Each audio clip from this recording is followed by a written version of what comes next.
Welcome to the Zesty Ginger Podcast. We are Megan and Dr. Alex. We are here for transformation. Yours, ours, and the collective. Personal and professional for practitioners. But not just any transformation. Compassionate transformation. Because between the two of us, we have seemed to have done things the painful way. Let our pitfalls become your stepping stones. We aren't afraid to share our raw and vulnerable truths in order to help you transform your thinking, your body, your heart, and your soul. Combining 15 years of functional medicine with brain-based habit change to lead you to the best life possible in a compassionate way. Compassion, yes, yet plan to roll up your sleeves. Transformation requires your participation. And a quick reminder, this information is not meant to diagnose, manage, or treat disease. Always consult with your doctor, not this doctor, before making changes. Now let's get into the episode. Hey there, friends. Welcome back to part 9 of our series of possibility. If you're jumping in here and you're new to this series, or you haven't listened to part 1 through 8, go back now. Oh, we'll wait for you. We'll be here. I'll be here.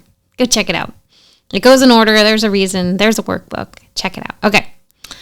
So, Alex would love this joke. She'll love it when she hears it because it's a solid dad joke. And Alex was a piano major. Did you all know that Alex was a piano major before she shifted into pre-med because of her own horrible health journey and how she was treated in medicine, how she was treated as a patient? Yeah. So, she told me she used to play the piano by ear, but now she uses her hands. You're welcome. Alrighty, go head on over to zestyginger.com/possibility if you do not have the workbook yet. And today is about asking for help and community. In my model of the world, being able to receive as well as being able to give leads to a life of possibilities. Amen. It is important to be able to receive. I say that because in the circles we work with, it's more often a problem with receiving. There's a lot of overgiving, a little martyrdom going on. There's going to be times and places in your life where you need support. Okay, and my belief is that if you don't accept help when you need it, you're actually robbing someone of an opportunity to give. To only give and not receive, there will always be an imbalance of energy. This is a circle. Someone has to give, someone has to receive. What if someone else is not willing to accept help unless they have given, and you don't allow them to give to you, and then they need help, but they can't ask for it because they don't feel worthy of help? Do you see that circle?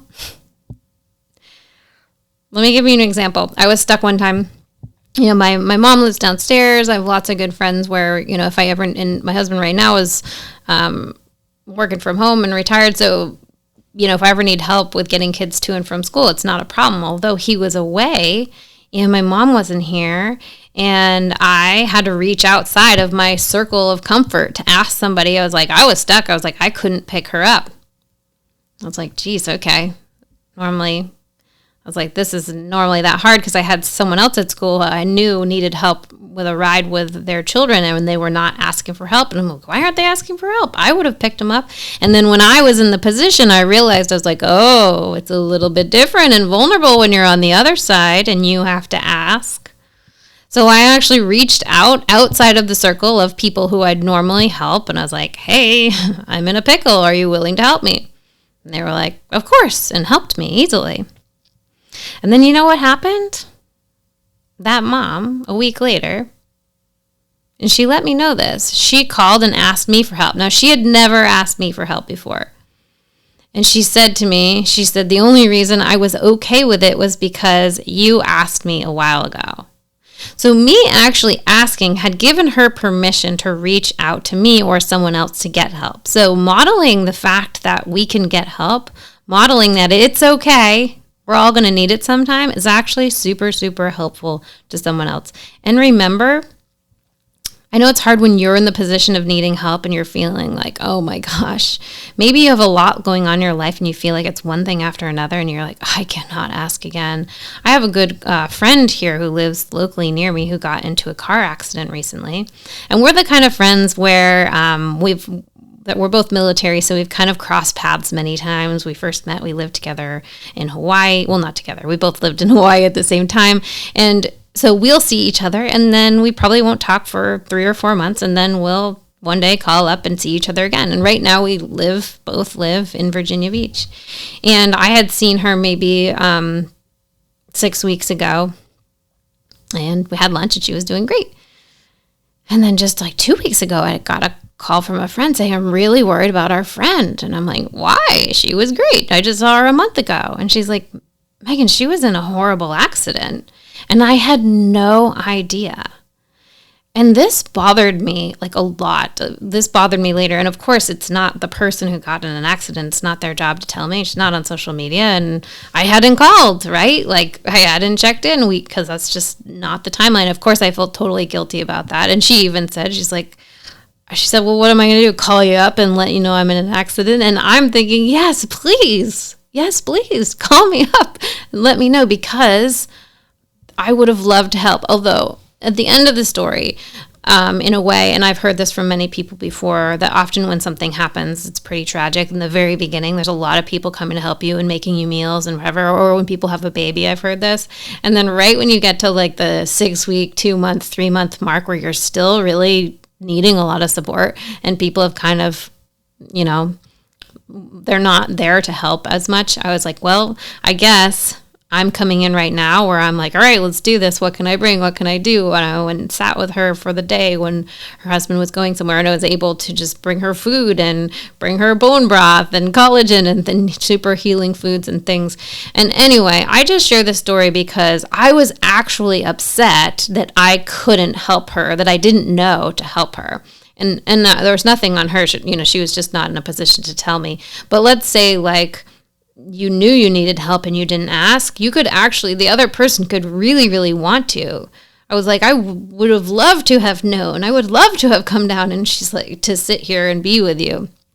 And so on that other end, it's helpful to remember from both sides that it actually, people do want to give and be helpful. Because think about you if you know you like to give and be helpful. But remember that flow is important.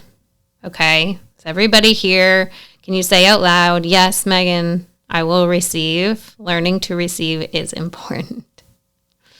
I heard this said on the plane the other day. They're like, if you are sitting in the middle seats, you get the armrests, both of them. They're like, we've all been in this position. Please extend them that courtesy. That's our rule on this plane. And I loved that.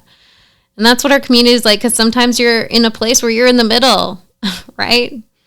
Surround yourself with people who are willing to give you the armrest and ask for it when you need it. And also remember to extend the same to them when you're in that position. Okay. Thank you for listening today. As always, we will end with possibility. And I want you to remember, if you want to wire this in a bit faster, rewiring the brain takes repetition. So go ahead and upgrade to the free series. You can purchase our daily hypnosis audio at zestyginger.com/meditation. So without further ado, some possibility. My name is Emily, and if you are wondering if you should sign up for the Transformation Accelerator coaching program, take this as a sign that the answer is yes.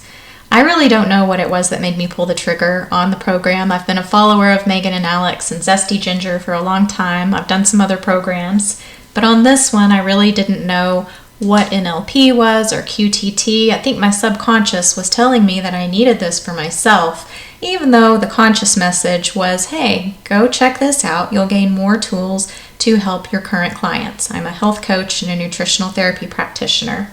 And that's what I thought I was going for. I thought everything was fine with me. And in fact, I wore a shirt the first day that said, everything is fine, over and over again.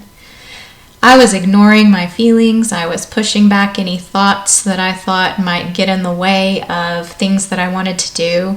And the truth was, during this training, using some of these incredible tools, we uncovered that I had a limiting decision that I don't matter. And we were able to uninstall that and replace it with the truth. That limiting decision had been affecting every single area of my life. I have a job that I love where I'm asked to give frequent presentations, but I'm always shaky, or was, about them. Now I am able to present confidently. I was asked to give a surprise presentation at work last week, and I nailed it, gained 3 new clients, and was asked by multiple people how to sign up for my next talk. I was asked by my counselor, who I've seen for over a year, what I was doing to stand so much in my power and be more myself than she's ever seen. My friends have noticed the change. And the best part is, and this sounds funny to say this is the best part, but I was able to realize and come to terms peacefully with the fact that I have been living in survival mode in my marriage in a way that's not really authentic to how I want to be, to the person I want to be. And I gained tools to set boundaries and move forward positively and confidently in a direction and a way that will benefit not only me, but the rest of my family, including 4 amazing kids. I just really can't overstate the benefit that this training has brought to my life, and hopefully I will be able to, no, not hopefully, I will pass this on to my clients and anyone else I can. Thanks for coming out to hang with us on the podcast. It is our goal to transform the way women are treated in healthcare. And we need your help. We need your help to get the word out. We have a lofty goal of 1 million downloads. And we know that as this podcast grows, we're going to be able to reach more women, get more amazing speakers for you, and bring the most cutting-edge information. If you found these podclasses helpful, please take a moment to text 5 women you know the link to the series. We appreciate your help so much. Can't wait to see you next time.